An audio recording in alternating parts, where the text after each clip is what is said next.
새해를 맞아 잠시 숨 고르기에 들어갔던 여야가 오늘부터는 또다시 충돌할 것으로 보입니다. 먼저 오늘 본회의를 통해서 검경 수사권 조정과 관련된 법을 상정하고 내일부터는 정세균 국무총리 인사청문회도 열릴 예정입니다.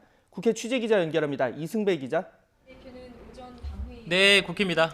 네, 오늘은 검경 수사권 조정 법안이 쟁점일 것 같습니다. 본회의는 몇 시쯤에 열릴까요?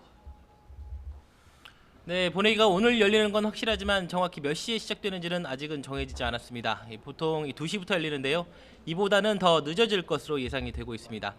지난달 12월 30일 본회의 때 공수처법을 첫 번째로 처리한 뒤에 현재 본회의는 정회가 된 상태입니다. 일주일가량 냉각기를 끝내고요. 오늘 검경 수사권 조정 법안 상정을 놓고 여야가 다시 격돌을 예고하고 있는 겁니다.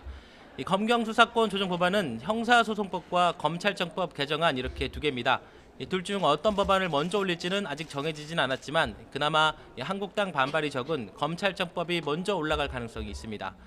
민주당은 어제에 이어서 오늘도 법안 처리를 더는 지체하지 않겠다는 의지를 밝혔습니다. 민주당 이해찬 대표는 아침 최고위원회의에서 오늘 본회의를 열고 검경 수사권 조정 관련 법안은 물론 유치원 3법도 민생 그리고 민생 법안까지 모조리 처리하겠다고 강조를 했습니다. 한국당은 불법 폭력과 회의 진행 방해로 국민들께 또다시 벌성사나운 모습을 보여서는 안 될 것입니다. 제발 공당으로서 이성을 되찾고 국회의 몫을 다해주길 바라겠습니다.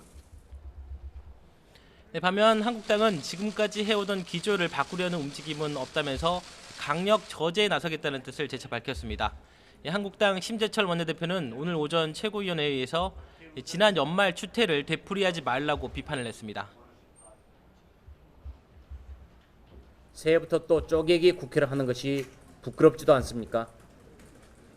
정치를 복원해서 국민을 편안하게 해드리는 그런 노력을 민주당이 하지 않는다면 다가오는 총선에서 엄격하게 심판받을 것입니다. 현재 이인영, 심재철 여야 원내대표가 만나고 있고요. 오후에는 국회의장과 3당 원내대표 회동이 예정되어 있어서 이 협의가 어느 정도 진행이 될지 관심이 모아지고 있습니다.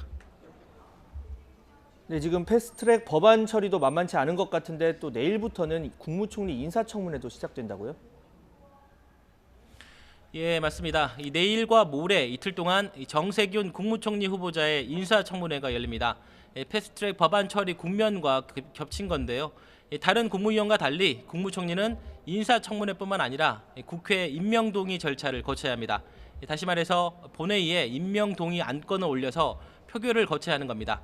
당연히 민주당은 적임자라고 옹호를 하고 있고요. 일단 표결만 붙여지면 통과는 문제가 없다고 자신을 하고 있습니다. 하지만 인사청문회를 일방적으로 밀어붙이다가는 나머지 법안 처리까지 불똥이 튈 수 있기 때문에 보수 야당의 눈치를 볼 수밖에 없습니다. 여당은 이낙연 총리의 공직자 사퇴 시한인 16일 전까지는 매듭을 지을 생각인데요. 청문 보고서 제출 시한 3일을 다 채운 13일 표결하는 방안이 유력합니다.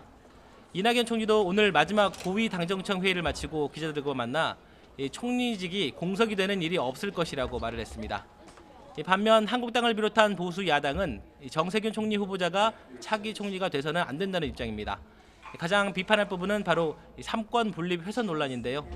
정세균 총리 후보자가 국회의장을 역임한 만큼 헌법에 규정된 삼권 분립에 어긋난다는 주장을 계속 펼칠 것으로 보입니다. 이런 이유로 철저한 인사검증과 함께 청문회 보고서 채택 거부로 시간을 끌면서 맞설 것으로 보입니다. 지금까지 국회에서 YTN 이승배입니다.